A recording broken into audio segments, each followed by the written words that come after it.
tardes a todos y vamos a vivir con mucha alegría este día que es muy, muy especial.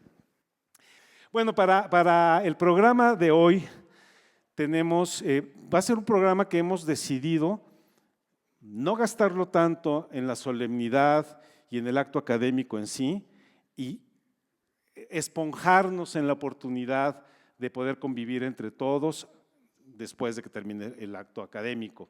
De modo que pues vamos sobre el muerto de las coronas a entrarle directamente. Hemos invitado a dos personas que rendirán su testimonio sobre la vida de Paco, a quienes llamo, ya los fueron presentados, en este momento a quien llamo es a Consuelo Sáizar de la Fuente, a que nos brinde su testimonio y seguirá Alberto Ruiz Sánchez. Adelante, querida.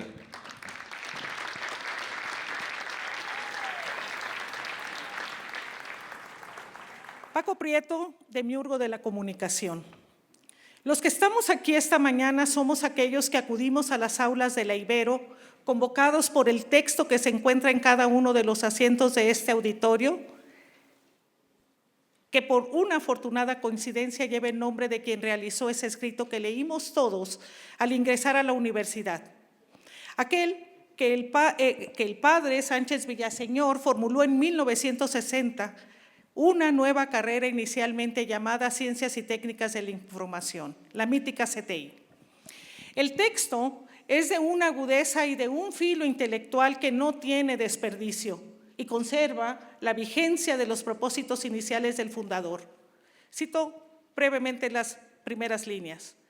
Esta carrera es nueva en su forma y planeación.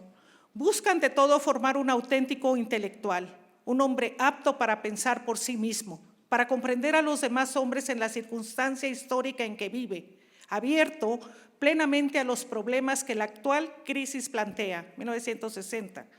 Para ello requiere una profunda base cultural filosófica.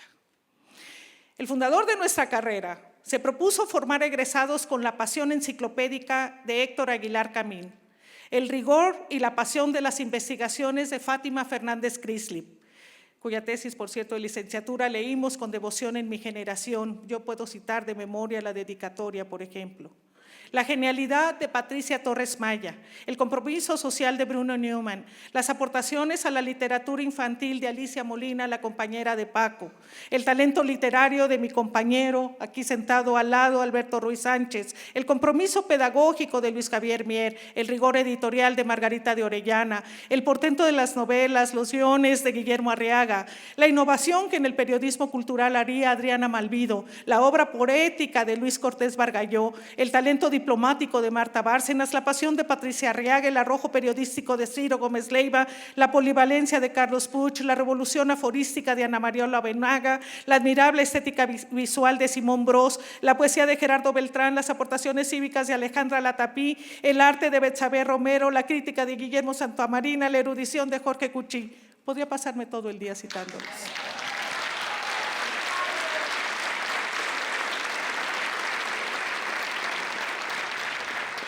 No hay memoria ni tiempo suficiente, ustedes lo saben, y yo lo lamento. Para citar a todos los que bajo el mejor espíritu de los jesuitas nos hemos formado en esta carrera, que cambió de nombre en 1979, llamada desde entonces Licenciatura en Comunicación. Ese cambio se produjo justo unos meses después de aquel temblor que derrumbó la vieja Ibero y cuando los estudiantes descubrimos que la universidad éramos nosotros, no los edificios. Pero es preciso señalar que la carrera tuvo que luchar para hacerse de un espacio en la sociedad, de una respetabilidad académica para escribir su propia historia cultural. Hace algunas semanas, al recibir uno de los innumerables premios que le han otorgado, nuestra colega Ana Mariola Buenaga hizo en su discurso de aceptación una reflexión profunda y pertinente sobre lo que significaba haber estudiado comunicación en el siglo pasado. Una carrera muy poco seria. La verdad es que todos los críticos afirmaban que era un cúmulo caótico de conocimientos sin una orientación clara, reprochaban otros. Buenaga, en ese texto, despejó las dudas, Sé que tengo que terminar ya y voy a abreviar todo lo que tenía que decir. Pero la UENAG en ese momento deja muy claro que la carrera es absolutamente indispensable en estos momentos, y la cito, de linchamientos digitales, fake news, cultura de la cancelación, polarización, posverdad, plataformas y algoritmos. Aquí, en estas aulas, o en las otras, o en las anteriores, en las provisionales o en las definitivas, aprendimos a elaborar el mensaje y a saber cómo transmitirlo, conscientes de nuestra responsabilidad social. Y esta mañana estamos reunidos para evocar la memoria de nuestros tiempos al lado de quienes los forjamos, así como para rendir homenaje a uno de los mejores espíritus formados bajo la inspiración de los jesuitas, y quien con su producción académica, su vocación magisterial y su obra literaria tienen el enorme mérito de haber dotado de anclas inamovibles y solidez académica a la licenciatura en comunicación. Gracias, Paco Prieto, por haberle dado dignidad a nuestro oficio. Estamos aquí para honrar esa dignidad del magisterio de Paco Prieto, quien ha llenado de poesía y de erudición las aulas, de citas y anécdotas el pizarrón, de datos y análisis nuestra cartografía lectora, de curiosidad y escepticismo nuestra vida diaria. Celebro, querido Juan Carlos, este justísimo homenaje y me sumo, admirado Paco, con entusiasmo y agradecimiento. Paco es uno de los grandes maestros que marcó mi vida, que marcó la de muchos de nosotros, porque fue quien nos convocó a formarnos con rigor y disciplina, a pensar con ambición intelectual y compromiso social. Gracias a Paco por ese fervor con el que emplazaste a aquellos jóvenes que apenas rondábamos el primer par de décadas de nuestras vidas. Y no te preocupes, de los resultados no te vamos a hacer responsables, hiciste lo que pudiste. Del agradecimiento colectivo que profesan las generaciones hacia el aporte de Paco a nuestra generación personal y a la historia cultural del país, está la presencia esta mañana de Daniela Bros, estudiante de comunicación, hija de Ercilia y Simón, que se conocieron y enamoraron mientras tomaban clases con Paco. O el viaje transatlántico de Gabriela Sotomayor, quien tomó hace 2 días el avión desde Ginebra, donde radica, para sumarse a este homenaje, entre muchos otros innumerables ejemplos de que tiene sus propios argumentos para acudir a este auditorio llenos de emoción para aplaudir a Paco Prieto. Con tus lágrimas, Nacho Rodríguez Reina. En los años 70 del siglo pasado, ante el desafío que planteaba el arco literario de la escritura del entonces muy joven Carlos Monsiváis, Octavio Paz decidió llamarlo a Carlos Monsiváis un nuevo género literario. Los que estamos aquí esta mañana sabemos que Paco Prieto, bajo esa línea de pensamiento, ha inaugurado un nuevo género pedagógico, bajo la certeza de que la verdad nos hará libres. Tus enseñanzas, Paco, nos han inspirado a abordar nuestra libertad, a buscar nuestra verdad, a sentirnos orgullosos egresados de la carrera de comunicación. Gracias siempre, siempre gracias.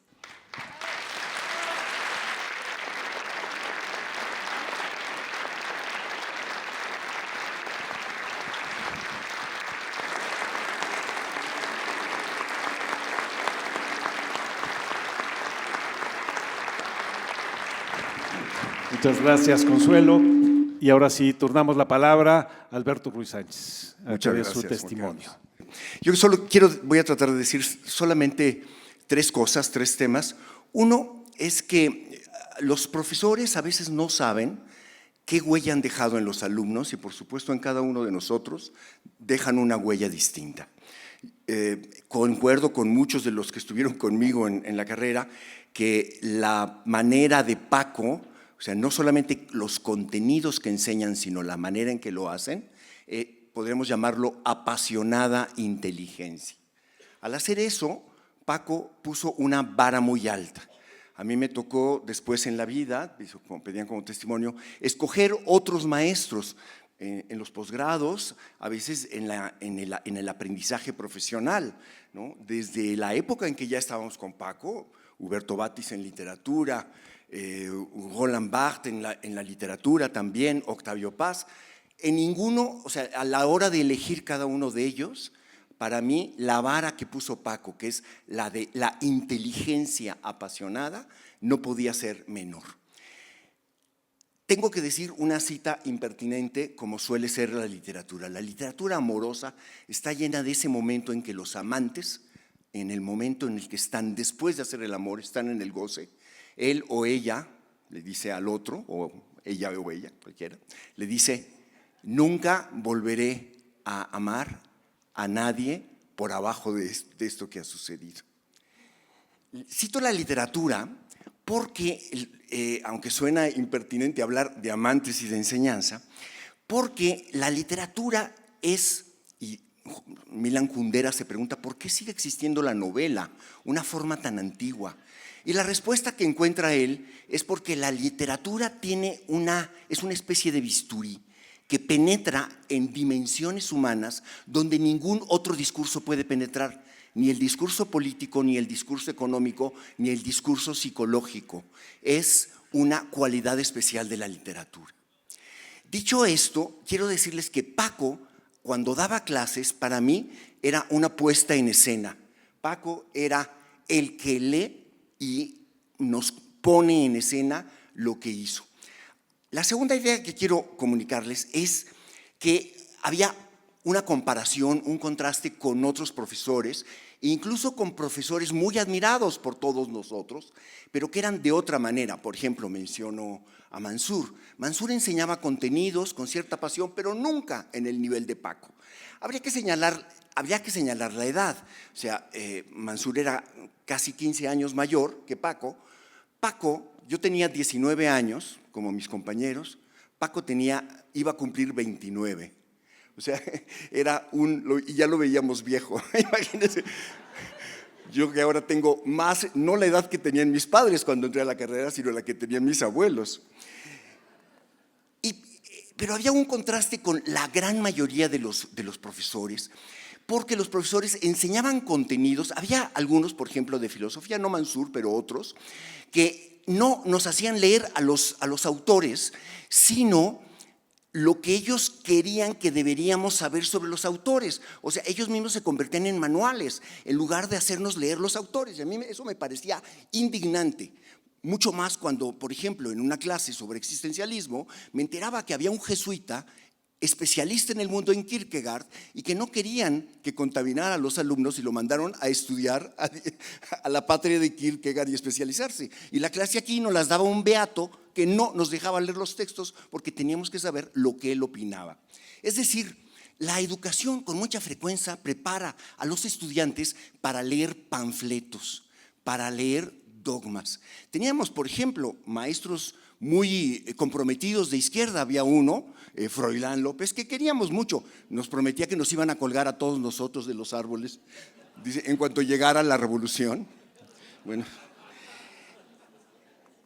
Y la enorme diferencia con algo que yo he señalado cada vez que me ha tocado hablar con los alumnos y que me alegra que Juan Carlos haya mencionado el ADN de la carrera, pero ¿qué es el ADN jesuítico? Es una enorme diferencia entre el concepto de compromiso social y uno muy distinto que inventó Ignacio de Loyola, que se llama el deber de inteligencia. En el compromiso social la gente tiene que obedecer a su partido, tiene que obedecer a la causa, tiene que obedecer, dejar de pensar. El principio de inteligencia de Loyola es que uno siempre tiene que ejercer la inteligencia. Nada está dado por hecho, siempre de nuevo volver a pensar.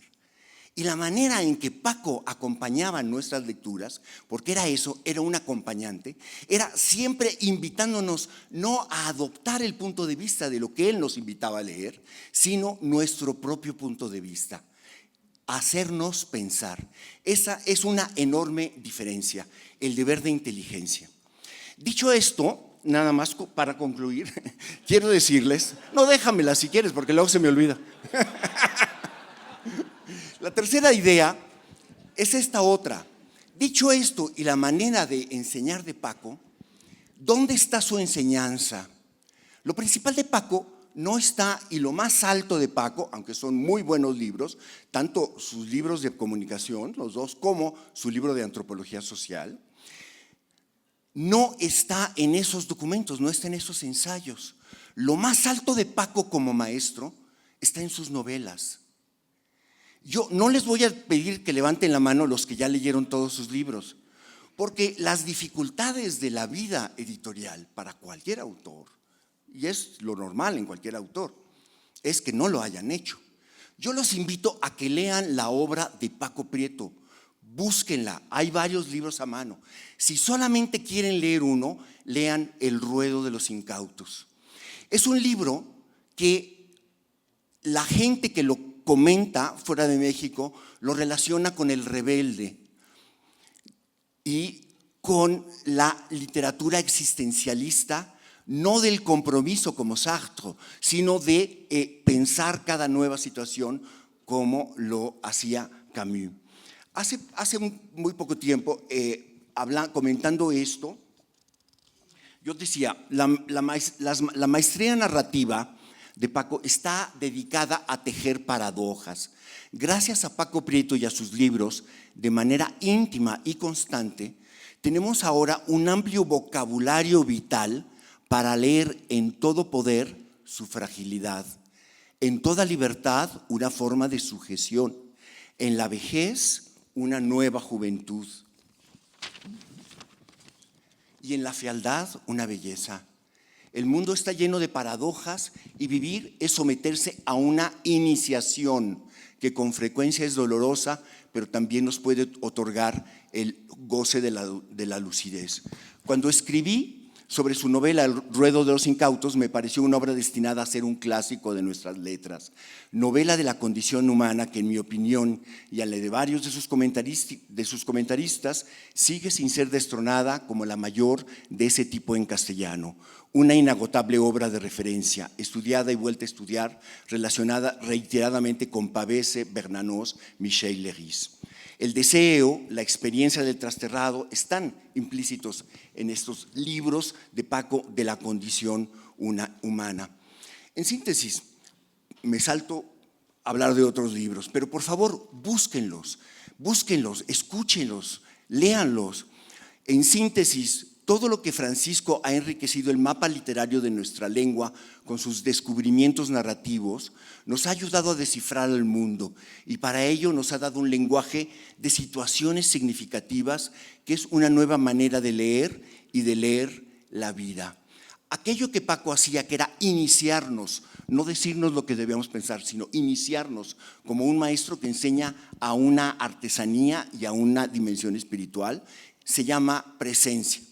Y la presencia de Paco en los años que estuvimos en la Ibero, entre los muros que se cayeron y entre los muros de la continuidad hasta ahora, nunca ha cesado, se prolonga hasta este instante en que vamos a escucharlo. Gracias, Paco.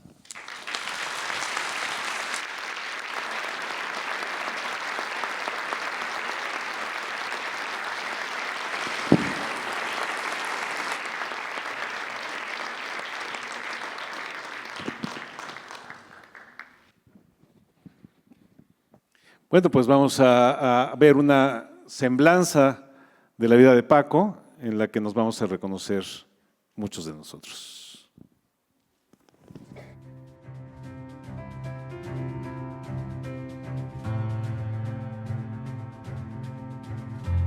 Francisco Paco Prieto nació en 1942 en un lugar equivocado, La Habana, Cuba.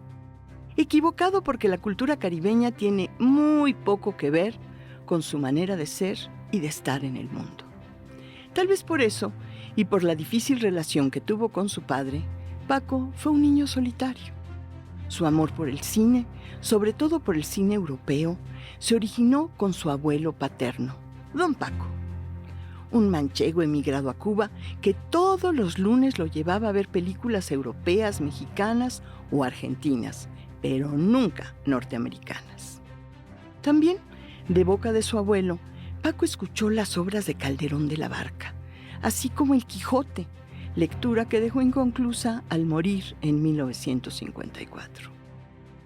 Lo acogió entonces su abuelo materno, don Andrés, un aragonés y gran conversador, quien lo acercó a la novela realista española y francesa. De ambos abuelos heredó el gusto por la lectura y la afición a los toros.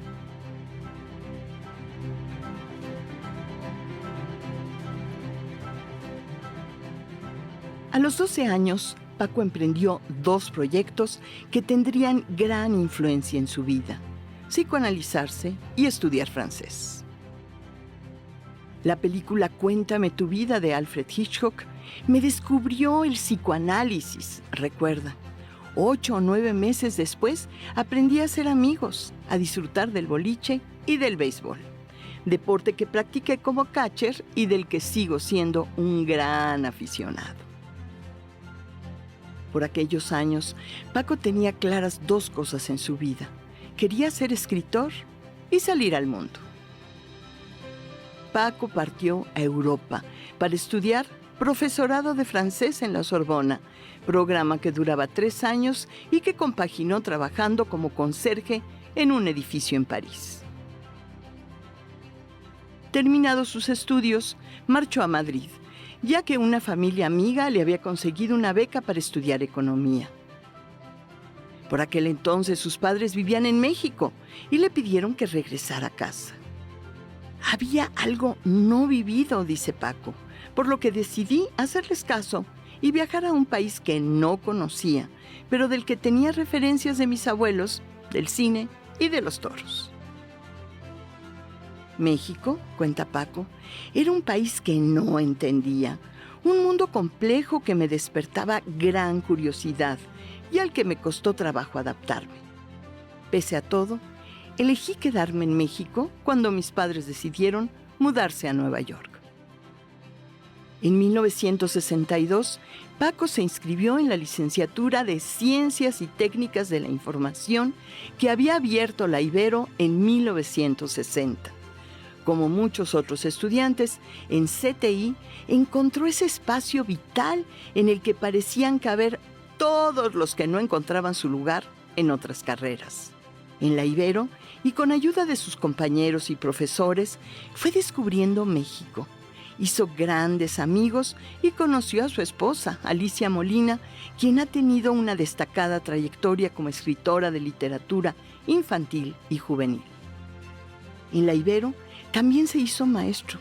Su primera clase, Historia de la Cultura, materia que muchos de los que estamos aquí cursamos con gozo y a la que seguirían otras como Comunicación Interpersonal y Comunicación y Cultura. Paco fue profesor de tiempo completo de 1969 a 1994 y director del Departamento de Comunicación de 1982 a 1990. Paralelamente a su labor como maestro, Paco ha desarrollado una larga trayectoria como escritor. Un novelista, dice, es un contador de historias que tiene que salir de la prisión del yo y contar otras vidas. Hoy, próximo a cumplir 81 años, Paco Prieto se mantiene más activo que nunca. Generoso como siempre, continúa compartiendo historias y conocimientos a través de la escritura, la enseñanza y la conversación. ¡Ah! El difícil arte de la conversación, del que Paco Prieto tiene pleno dominio.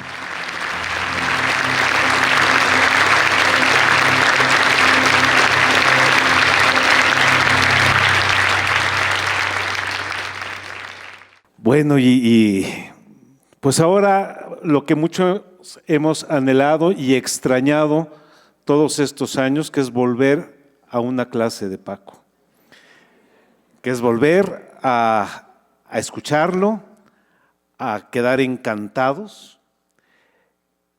Los que estuvimos en la campestre Churubusco, en los gallineros, espero que no llueva, porque sería un problema a estas alturas tratar de poner atención a pesar de la lluvia. Entonces vamos a escuchar la conferencia de Paco, 1960-2023, del existencialismo criollo al sinsentido existencial. Adelante, Paco. Saludos. Gracias. En primer lugar, de veras, muchas gracias, estoy muy tocado.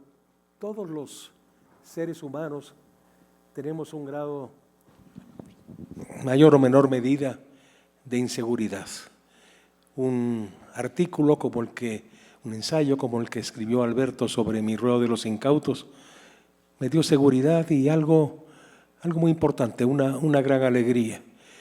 Cuando Consuelo me invitó a desayunar al Fondo de Cultura Económica y la sorpresa, no me lo esperaba, era publicar 3 novelas mías, también me dio mucha seguridad y una gran alegría. Luego fue tan bonito ese volumen que incluye Ruedo de Incautos, por cierto, y que lo acompañó un prólogo del primer maestro que me... Bueno, no, el primero real, porque no es que el otro no existiera, sino el primer maestro que tuve que enfrentar era un contador que daba una clase de contabilidad, que a mí eso y la carabina de Ambrosio se llamaba, todavía recuerdo su nombre, Orlando Rodés Borreguín, no sé qué haya sido de él, pero la primera materia que me importó, la materia y la persona, fue la de Vicente Leñero, que daba un curso muy técnico, pero lo importante era cuando él decía café. Y ahí al café empezábamos a hablar, a conversar, ¿verdad? Me descubrió a James Joyce. Yo no había leído a James Joyce, sabía que existía James Joyce, y fue para mí muy, muy importante. Y tantas otras cosas, ¿verdad? Luego lo acompañaba al estacionamiento, él tenía un Fiat de aquellos años. En fin, son anécdotas, pero fue algo importante el encuentro con Vicente. Quiero ahora, porque estaban hablando de los 80 años de la Ibero, me están obligando a que vaya yo a buscar un billete de lotería que termine en 80 años de la Ibero, pero cuando Agustín Gutiérrez Canet me invitó, siendo embajador en Rumanía, a dar una conferencia allí y festejar los 80 años de relaciones, 80 años también de México y Rumanía, pues dale otra vez el 80. Y además estoy aquí clavado en los 80 años que tengo, entonces ya son 3 80, ¿no? Entonces, hombre, un billete de lotería no me caería nada mal si sale premiado, ¿verdad? Nunca está de más ir a tantos lugares que me gustan y que allá por el estado de Guanajuato voy a ir la semana que viene a presentar un libro que hice con mi hijo Juan, que por ahí anda, la historia de la familia Silvetti, los grandes toreros, y David, al que quise además muchísimo, pero bueno, en fin, me estoy yendo por las ramas. Pero no voy a dar propiamente la conferencia, porque empecé a escribirla y les comentaba yo el otro día que se me estaba convirtiendo en un libro, ¿no? Que es un libro que puede ser de interés para la Ibero Entonces mejor ahora recordamos algo, porque hay que respetar los tiempos además, ¿verdad? Lo que quiero recordar es lo que fue la carrera en aquellos primeros años. Miren ustedes, esto es aparte de que había un existencialismo criollo muy pasado por agua, ¿verdad? Yo llegué a México, venía de Francia. Yo cantaba para mí mismo, porque canto muy mal, las canciones de Georges Brassens, de Léo Ferré. Entonces, aquí los rebelditos del rock y todo, vamos, que no teníamos un Bob Dylan, no. Entonces, todo era muy, muy ligerito, muy elemental, pero bueno, en fin. Es que ustedes no conocieron, los muy jóvenes, lo que era el México en 1960, ¿verdad? Bien, yo conocí la carrera porque iba caminando a la UNAM a inscribirme, no sabía en qué, pero no me atrevía a enfrentar a mi padre, ¿no? Tenía que estudiar algo. Y la verdad es que no sabía. Y entonces me encontré a quien con los años sería director de Ciencias Políticas y Sociales, Fernando Pérez Correa, y a quien yo había conocido, me llevaba muy bien con él. Él había sido tutoreado por un gran maestro, Ramón Zorrilla, y ya murió. Y me acuerdo que es horrible que tenga que decir a cada rato que ya murió, ¿verdad? Pero, en fin, así. No, es que no tengo ganas de morirme. Miren, hay una película hermosísima,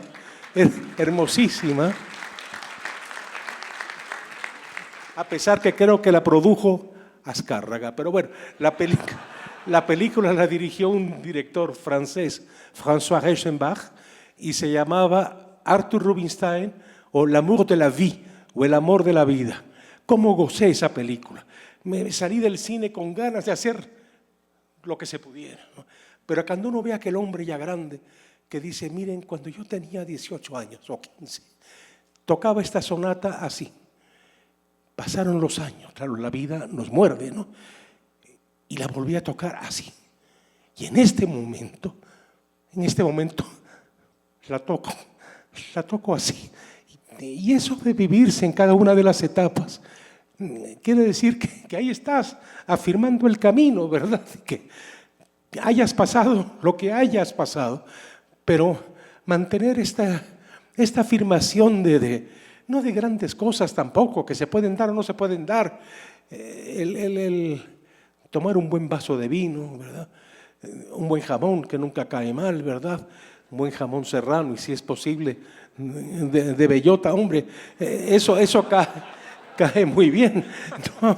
Eso cae muy bien y eso forma parte de la belleza de la vida, ¿verdad?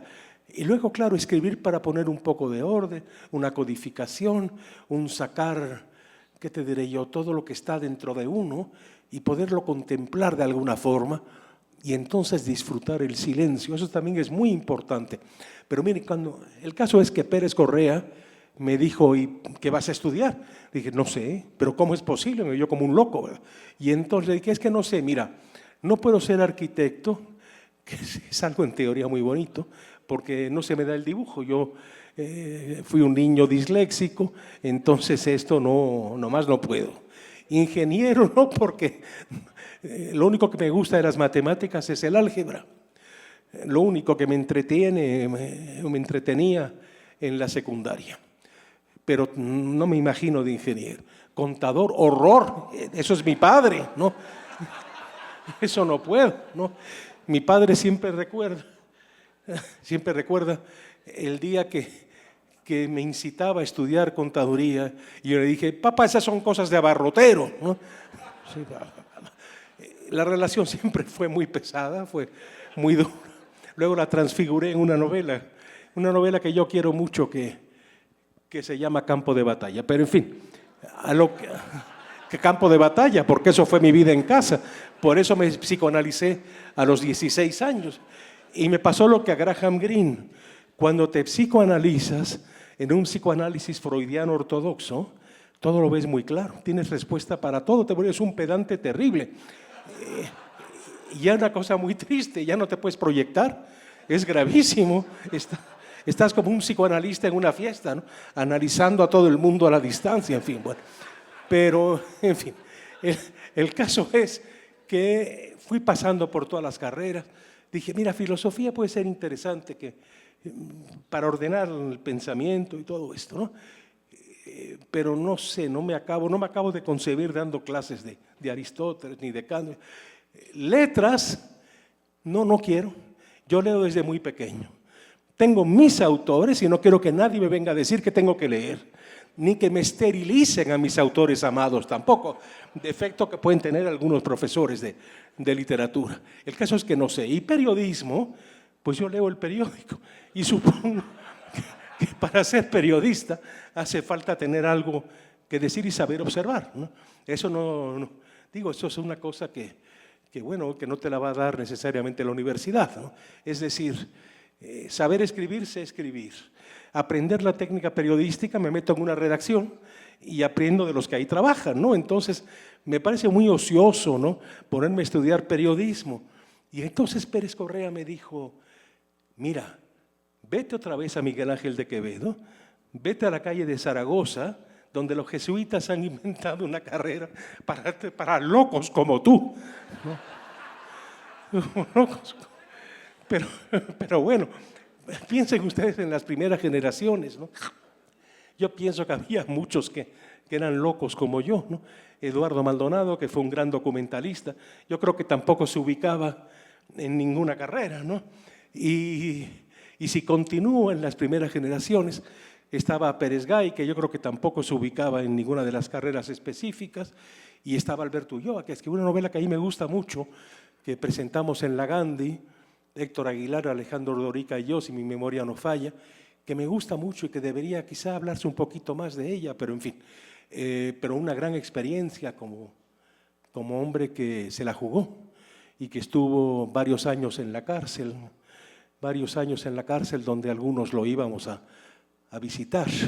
Pero bueno, en lo que quiero aterrizar es en lo siguiente. Entramos a la carrera muchos sin saber a ciencia cierta qué estábamos haciendo ahí, ni si íbamos a aprender algo que no fuera útil para la vida, por el gusto de las materias, ¿no? Filosóficas. Era prácticamente toda la escuela de filosofía, algunas materias básicas de sociología y 3 psicologías: la general, la social y la más apasionante, psicología social. De psicología del arte, por la que entró mi mujer a la carrera, porque en aquel tiempo hicieron una encuesta: si usted no estudia comunicación, ¿dónde se hubiera inscrito? Y el 80 y tantos % respondió en psicología. Es decir, unos a lo mejor queríamos hacer cine, o hacer novelas, o hacer teatro, pero había otros que querían encontrarse a sí mismos. Y era la carrera que era la vía. ¿La vía de qué? De gozar lo que se estudiaba. Esto es muy importante, de disfrutar lo que se estudiaba. Imagínense, teníamos una escuela de filosofía orientada a la filosofía de Tomás de Aquino, y había algún maestro muy notable, no digo el nombre, no tiene caso, no era de mi tribu además, que yo sentía que estaba en la Edad Media, por el lenguaje que empleaba, ¿no? Se había encarnado de tal forma en Tomás de Aquino que yo me sentía en un mundo que no era el mío. Los que estudiamos comunicación queríamos, no sé, hacer cosas, estar metidos en los cafés, en la vida diaria, en fin. Pero había otro que era Mansur, que nos decía en esencia el mismo pensamiento tomista, pero con un lenguaje de aquí y de ahora, un lenguaje de la vida que nos hacía mirar lo que nos rodeaba y redescubrir lo que nos rodeaba. Había otro maestro, que era Oria Tănăsescu, un maestro rumano. Había conocido la prisión, era un hombre que había sido alumno de un discípulo de Benedetto Croce, de Giovanni Gentile, al que mató una alumna, por cierto, cuando era secretario de Educación de Benito Mussolini. Pero entonces los jesuitas estaban muy asustados porque las clases de Tănăsescu hacían que, bueno, nos apasionábamos tanto que íbamos el domingo a su casa. Yo no, porque iba a los toros, pero después me acercaba o lo iba a visitar a Vagón Lee, donde él trabajaba como gerente de publicidad. Imagínense ustedes, Oria Tănăsescu nos hablaba de la filosofía de la existencia, la que yo había conocido en París, donde yo era muy jovencito, cuando Camus, y Sartre, y Merleau-Ponty, y Simone de Beauvoir. Bueno, entonces eso ya para mí era fundamental, pero además nos hablaba del psicoanálisis, cosa a la que yo sentía que gracias al psicoanálisis me volví una persona, no en el sentido negativo, sino en el sentido positivo, más o menos normal. Y además del pensamiento oriental, con lo cual cuestionábamos el principio de no contradicción. Esto nos provocaba una alegría tal. Descubríamos, gracias a Tănăsescu, y leíamos con Tănăsescu a Paul Valéry, a Stefan Lupascu, un rumano notable del que ya casi poco se acuerda. Leíamos a Michel Yad, que era un amigo personal de Oria Tănăsescu, y salíamos con miles de ideas. Íbamos al cine, salíamos del cine, nos sentábamos en las banquetas, veíamos a los de administración como pobres gentes pequeñitos. Nosotros éramos, por eso los jesuitas decían, es la filosofía de Gentile, horror, ¿no? Éramos los diferenciados frente a los hombres esquemas e indiferenciados. Y llegaba un maestro de publicidad y daba sus conceptos más o menos elementales o de relaciones públicas. Esto es muy bonito en aquel tiempo. A ustedes les va a costar trabajo, a los muy jóvenes, entenderlo, pero en aquel tiempo relaciones públicas era algo que nos enseñaba en las universidades. Casi no había en las empresas. Y llegaba el maestro de relaciones públicas y no sabía cómo ser universitario, porque él nunca había estudiado nada y de pronto era profesor en una universidad. Y decía, las relaciones públicas, yo creo que el primero que las hizo fue Platón. porque caminaba con sus alumnos por... En fin, bueno, tenían que justificar de alguna forma. O alguno decía, ese es un gran tipo, un hombre dinámico, y se levantaba cualquiera de nosotros, Maldonado, Santoyo, Pérez Gallo, yo. ¿Qué entiende usted por ser un hombre dinámico? ¿No? Y decía lo que dice un ejecutivo de un hombre dinámico. Decía, ya está, ¿no? Es un tal por cual, ¿no? Y entonces armamos mucho escándalo nosotros, nos íbamos al café a discutir. ¿Cómo recuerdo cuando leímos aquello de Paul Valéry? No digo que tenga razón, digo que soy así. Digo que soy así. No se trata de tener razón, de ser como eres. Pero bueno, a lo que voy es que fue un fervor por el saber, un fervor por la vida, de hecho, ¿no?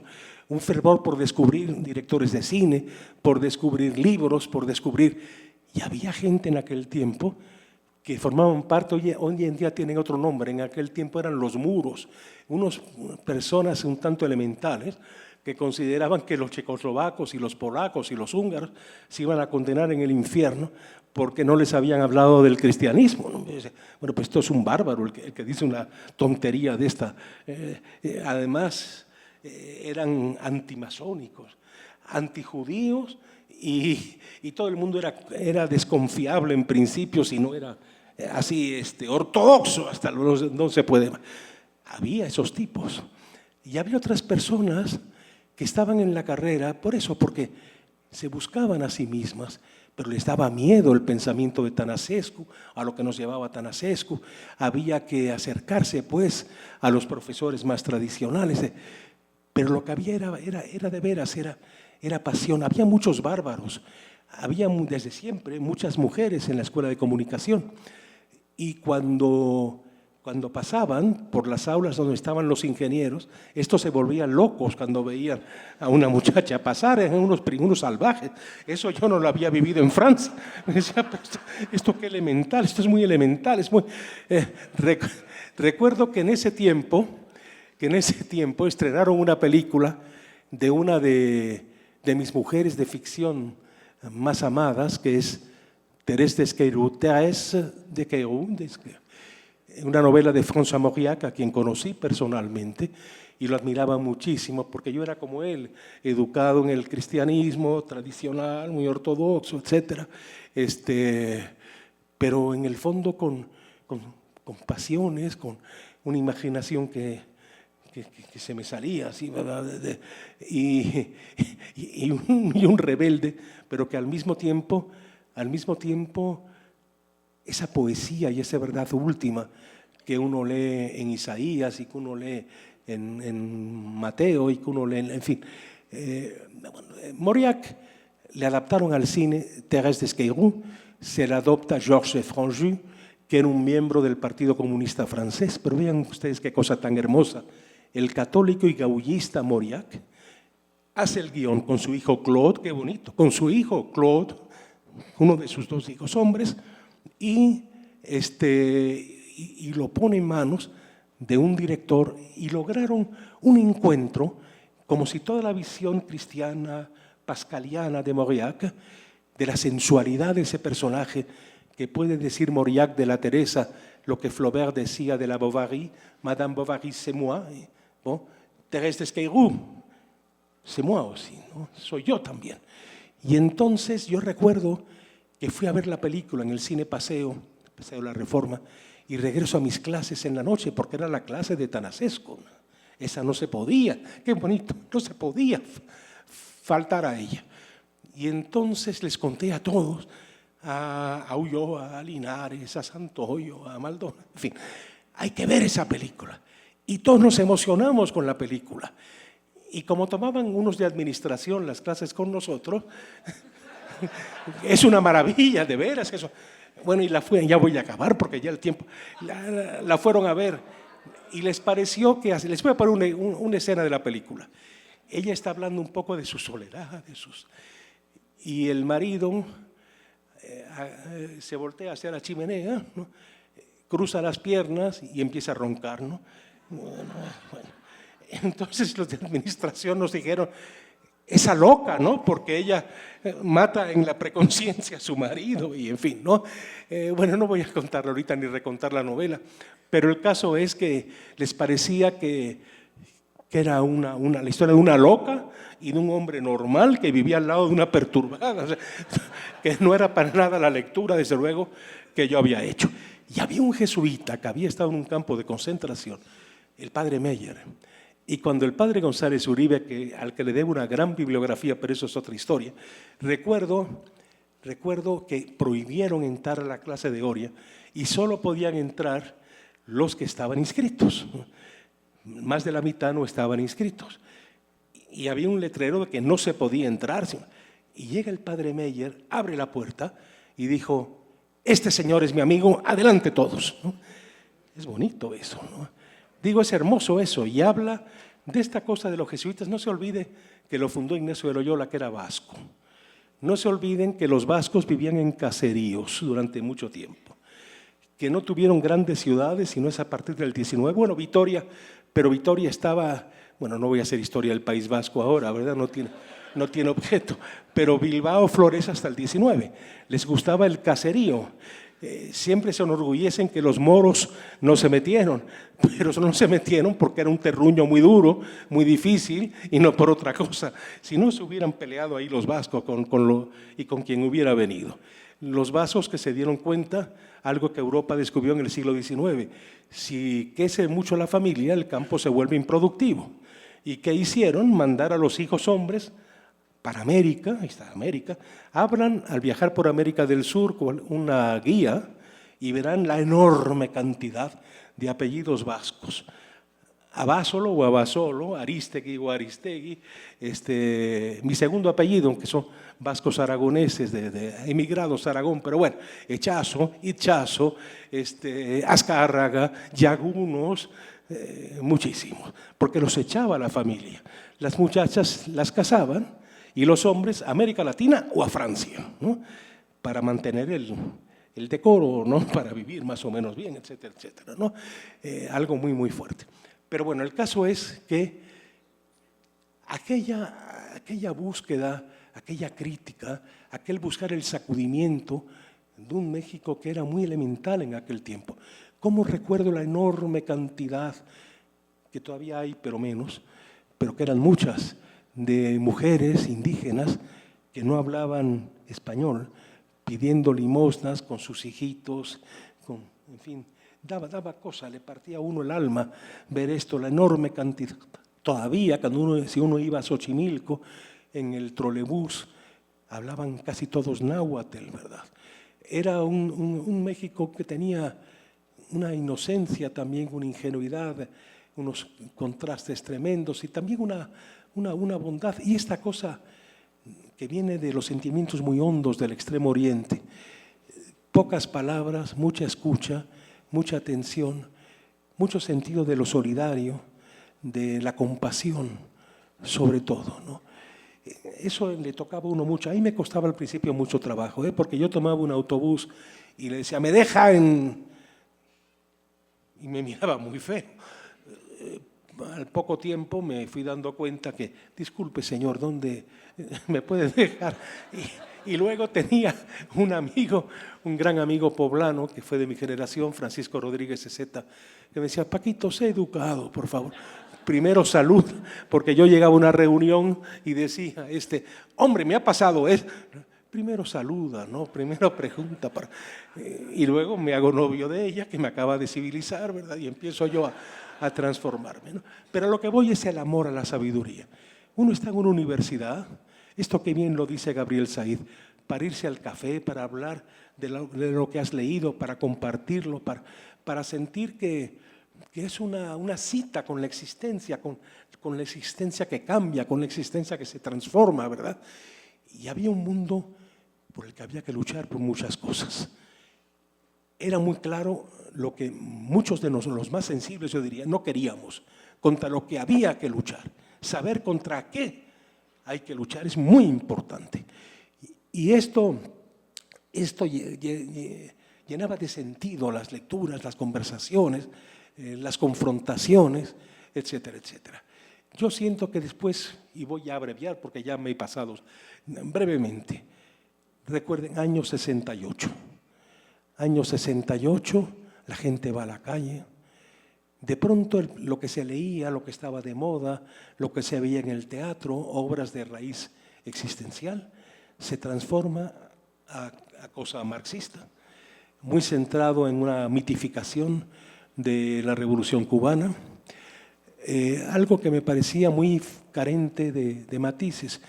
Imagínense ustedes en París en el 68, que llega un señor, como llegaron muchos de Checoslovaquia o de Polonia, que saben lo que era la dictadura, el pensamiento unidimensional, y que veían a estos franceses cantando a una revolución que habían padecido y que no querían, ¿no?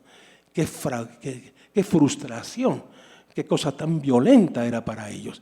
Pero claro, había un Albert Camus, había habido un Albert Camus, un Raymond Aron, había hombres que bordaban fino, donde era posible discutir a un cierto nivel de complejidad. Bueno, una anécdota, cuando daba redacción periodística, una vez que di un laboratorio, un día se me ocurrió a los estudiantes traducirles un artículo de Karl Marx en no me acuerdo qué periódico de su época. Y cuando lo leo les pregunté a los muchachos, ¿quién creen que escribió esto? Y uno dijo, Froilán López Narváez.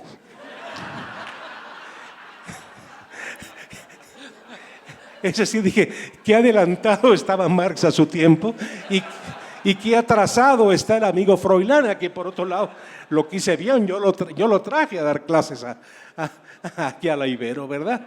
Pero lo hice con toda mala intención. Miren, yo creo que los que hacemos novelas tenemos una cosa un poco perversa, ¿no? Es decir, cuando uno está con una persona que uno se imagina que tiene cierto pensamiento, uno le dice, oye, ¿no crees que...?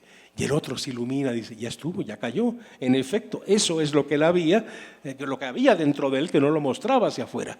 El novelista es un poco un espía, o mucho un espía. Está oyéndolo todo. Y anda dándole vueltas en el interior y se va volviendo ese otro y va. Pero bueno, en fin, a lo que voy es que hoy en día, después del 68, después que muchos creímos en Allende, porque Allende no solo había llegado por vía democrática, sino que además se respetaba la prensa, se respetaba la diversidad de expresiones que había, y de pronto aquel golpe de Estado terrible, uno está viendo que hay una serie de farsantes que, aprovechando que está Allende, inventan una revolución de las izquierdas. ¿Qué cosa es la izquierda? ¿Qué cosa es la derecha? Qué bien lo vio Ortega. Es una forma de ser estúpido. En realidad es definirse, es ser hombre de partido, ser un hombre partido, ¿no? En lugar de ser un hombre que se deja impregnar, que se deja tocar, que defiende, eso sí, con ilusión, con pasión, con fervor, aquello en lo que cree.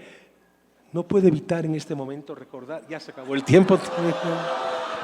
Bueno, iba a decir finalmente que hemos llegado a un momento muy difícil porque no sabemos de veras contra qué estamos luchando, porque se han ido perdiendo en el mundo señas de identidad y a esta generación nueva que hay les toca reencontrar cuáles son sus reales señas de identidad y reconstruirse y reconstruir a partir de ahí. Nunca hay vuelta atrás, ¿eh? Es necesario con lo que tenemos construir ciertamente algo que esté a la altura del tiempo en el cual estamos viviendo. Pero quería acabar finalmente con un libro que es de una poesía en prosa extraordinaria de André Gide, que se llama Los alimentos terrestres. Un libro que me ha acompañado siempre. Un hombre que está enfermo, siendo muy joven, que se siente que es un, ¿cómo se dice la palabra en inglés? Un outsider, y que sienten con él cosas que no van con su medio. Y entonces dice, yo detestaba los hogares, yo detestaba los lugares seguros, todos los sitios donde el hombre quería encontrar un refugio. Mi corazón se encontraba abierto en la encrucijada. Todo lo que quería entrar, entraba, porque yo estaba entièrement disponible, yo estaba enteramente disponible.